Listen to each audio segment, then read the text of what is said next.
Good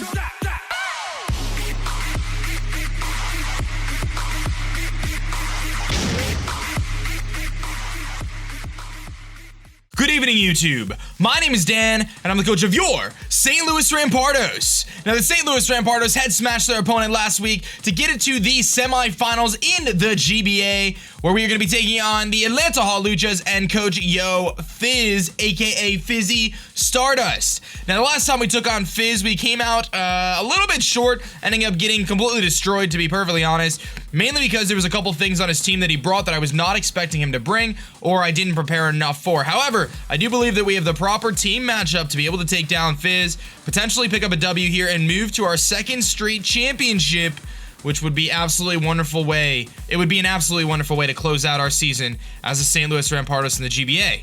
Now, I'm going to be breaking down my team throughout this video, and I hope you guys are down and excited to see what I have to say. Definitely make sure you guys show your love on that like button down below, as you know, your support is greatly appreciated, and hopefully we can head smash our opponent here.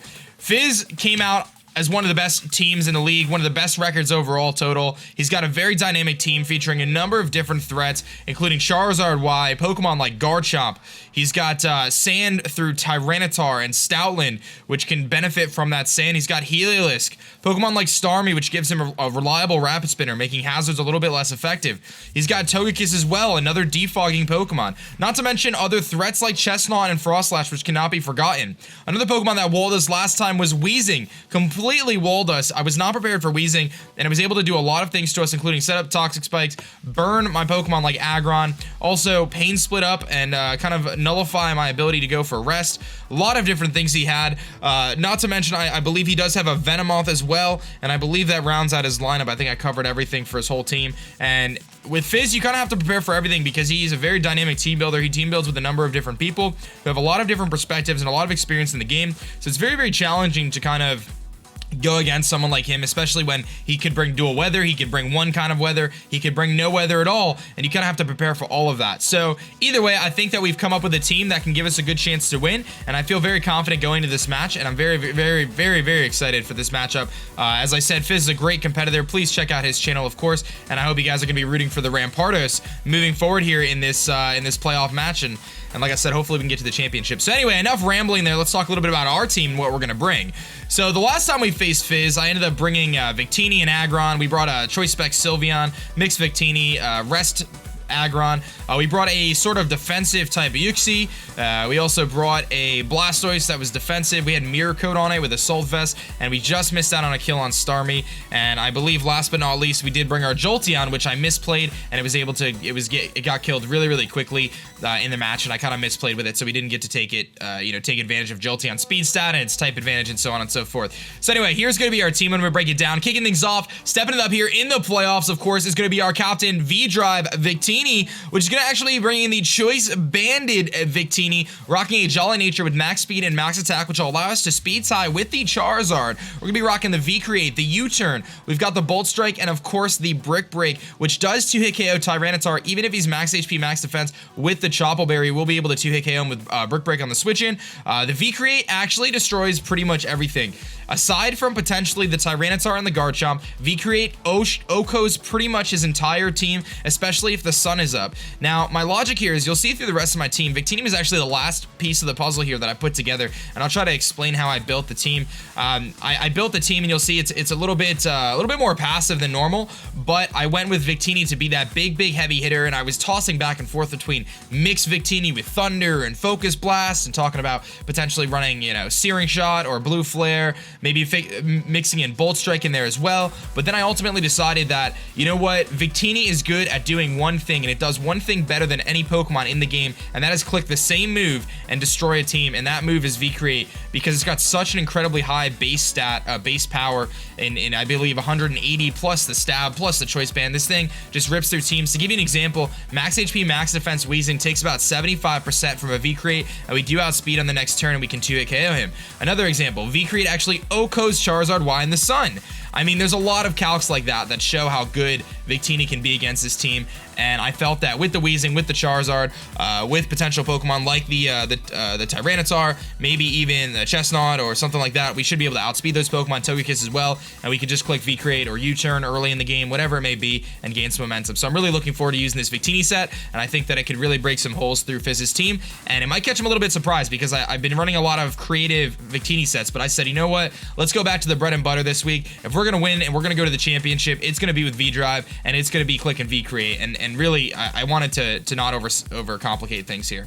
The next Pokemon we're gonna be bringing is, of course, our Aggron here, and here is where things are gonna get really interesting. I've been known to do pretty well in rematches, and I don't want to jinx myself here, but the reason is I kind of get my opponent's best strategy, and then I can tailor my team, just like my opponent can do to me. And if you lose the first match, then your opponent usually feels some sort of security in the fact that, hey, I destroyed them last time. I really shouldn't change too much of what I'm doing. So I'm kind of hoping that Fizz doesn't change too much of what he's doing, but I did prepare regardless. Anyway, getting to our Aggron set here, very, very unique. I'm running the Impish Nature, you know, tanky Aggron like I normally do, with Stealth Rocks, Avalanche, Iron Head, and last move is Taunt, actually, Taunt. I've been holding Taunt Aggron in the back. It's been one of those secretive sets that I've been wanting to bring all season, and I've kind of held off from bringing it, but here it is. Everything's on the line. This is good. This could be our last matchup. Taunt Aggron's coming. I've got 100 speed investment into my Aggron, so almost half the max speed I could possibly invest into it, which puts him actually, speed creeps him over Tyranitar and Weezing as well. I've got a little bit extra on there just to make sure I can outspeed T-Tar if he throws like a couple speed EVs in there, but we definitely outspeed the Weezing. And the biggest thing here is the last time we played, his Weezing, his T-Tar, these Pokemon all walled my Aggron, and the reason why is because they were able to burn me, they were able to Pain Split, they were able to, you know, set up Stealth Rocks, they were able to do all these things against me that I can prevent with Taunt. So we've got the Taunt on our Aggron here. I was gonna go with Heavy Slam, decided to go with Iron Head just because Iron Head actually does hit the T-Tar harder than Heavy Slam does because of Tyranitar's weight, and I felt that it was worth getting that damage up on the Tyranitar because I felt like the matchup Aggron versus Tyranitar was more likely than it would be Aggron versus potentially something else where Heavy Slam would do more. And the only thing it really makes a huge difference on is really the Togekiss. We lose out on an Oko on Togekiss, but after Stealth Rocks, the Iron Head is still going to do a tremendous amount depending on his spread. Potentially could knock him out after Rocks, so a couple different things there, and I really do think this Aggron set is the key to victory. Again, win or lose, I feel like I put together a really good team. I'm really confident going into this matchup here, and it's going to be a matter of how we play, what he brings, and things like that. But I fell in love with this Aggron set as soon as I came up with it. I'll be honest, I toyed around with ideas like Smackdown and Earthquake to potentially hit the Weezing, but it just doesn't do enough. So I figured the best way to stop the Weezing would be to stop him from attacking, or from using his support moves in general, which could help me keep those Toxic Spikes off the field, can keep me from getting burned on my Aggron, and can keep me from, you know, getting Pain Splitted as well. And if he brings a similar Weezing set, his only coverage move was Sludge Bomb, which he does need for the Sylveon, so it is very, very possible that we could totally shut down the Weezing with our Aggron 100%, and that is my hope and my focus. And the next Pokemon we're going to be bringing is our Jolteon here, and again, a little bit of a trick up my sleeve this time here. We're bringing an Expert Belt Jolteon, very similar to what we brought last week, of course, and this one we're actually investing over 100 EVs into our attack stat. We've got 100 EVs into attack, max special attack with 156 speed EVs, which will put us just above that Starmie speed by 1 point, so we're going to outspeed everything on this team that is not Choice Scarf. We got the Volt Switch, the Thunderbolt just for general electric stab. We've got HP Ice there, which does have the potential to Oko a Garchomp, assuming he's not defensive, if he's offensive, but if he's Scarfed, he obviously outspeeds us anyway. And last but not least, we actually have the Double Kick on there, which might catch some people by surprise. You might be like, aDrive, why are you using Double Kick? Jolteon's attack stat is absolutely dreadful. So the reason here is I was actually running Toxic on it. I didn't feel like there was the necessity to run an extra move there, like Signal Beam or Shadow Ball, as Thunderbolt typically does more anyway. So I ultimately went with Double Kick, and the reason why is an offensive T-Tar actually does get 2-hit KO'd by Double Kick, and last but not least, I do 2-hit KO Heliolisk 100% of the time with Double Kick. And I know that might sound kind of far-fetched because its attack stat is so low and Double Kick is not a very good offensive move, but it does give me an opportunity to potentially break a Chople Berry on the T-Tar. It does give me something to hit the Heliolisk, because last time I had nothing to hit the Heliolisk. All I could do is HP Ice, which does like 30%, whereas Double Kick does, you know, 55-ish%. So kind of very, very, you know, situational. I don't know if the Double Kick's going to come in handy, but after kind of toying with the set, I figured that that would be more valuable than Toxic, in all honesty. I think this is going to be a fast-paced battle, and I really want to keep the momentum up, and I think that the Double Kick could help us do that.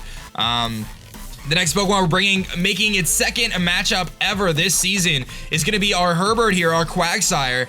And, you know, that means that I'm not bringing a couple different Pokemon. There's a few Pokemon I'm not going to be bringing. So Quagsire is a very, very interesting Pokemon, and if used properly, can actually just shut down Pokemon in general and just stop them from doing anything. And I'm thinking this Quagsire can do that this match.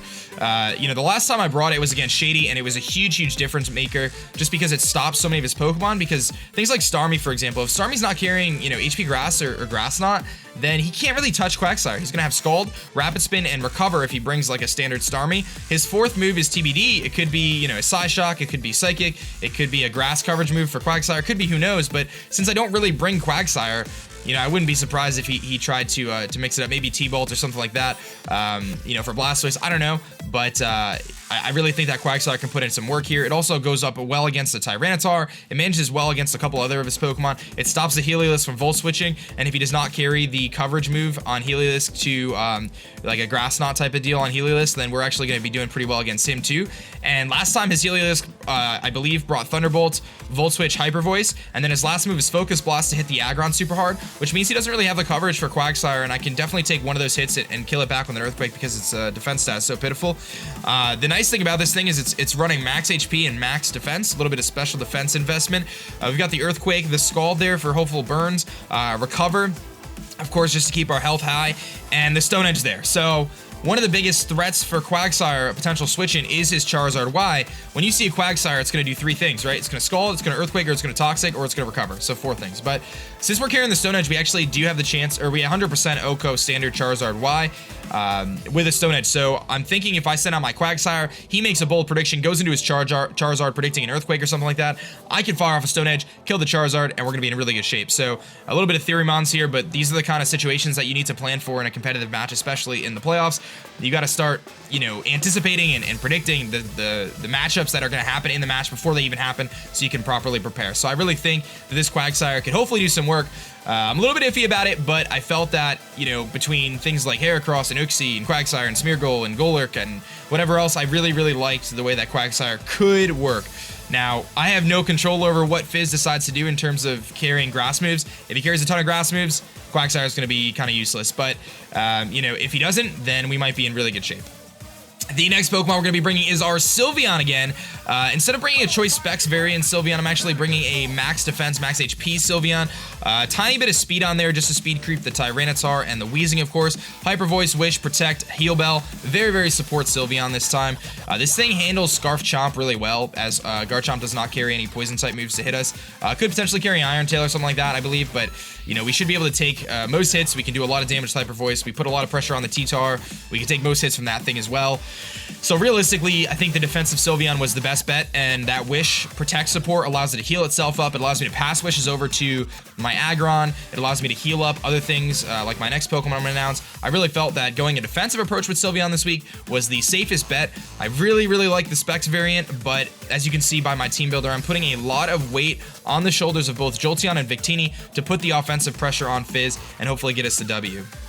Last but not least, our last Pokemon here is going to be our Salamence Earhart, which is going to be rocking a defensive Salamence for the first time this season, I believe, or fully defensive anyway for the first time. Rocking the leftovers with the Careful Nature, which is going to boost our special defense. We have Intimidate there as well, so we are going to be blocking the physical attackers with our Intimidate. We're going to be blocking the special attackers with our max HP and max special defense investment. We've got the Defog on there, Roost, Dragon Claw, and Stone Edge. Stone Edge does 2-hit KO, a lot of variants of Togekiss. It also obviously OHKOs the Charizard Y. This is a primary switch-in for me for Charizard Y for this matchup because the Charizard Y is mostly a special attacker carrying Fire Blast and Solar Beam, potentially Focus Blast or something like that. So because of all that, I think that Salamence is able to sponge some hits from this thing. I can roost off the damage and we'll be in pretty good shape. Hopefully, again, kind of like the Quagsire, this is going to be dependent on how much he decides to carry ice coverage, whether he like carries HP Ice on Charizard or whatever. You know he's going to have Solar Beam. You know he's going to have Fire Blast or some sort of fire move. You know he's going to have Roost. So whatever that last move is going to be, that's really the differentiator. That's really the big factor there.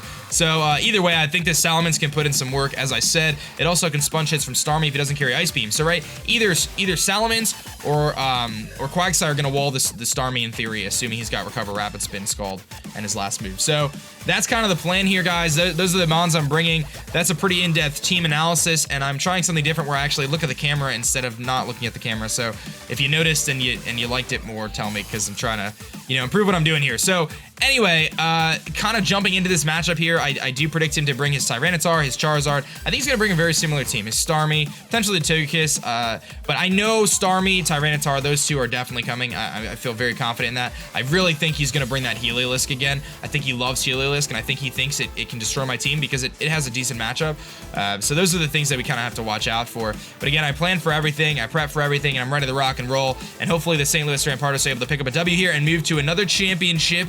And hopefully this time we're going to win it. So that's going to be it for me, guys. My name is Dan. I also go by aDrive, and I'm going to catch you guys later. Peace.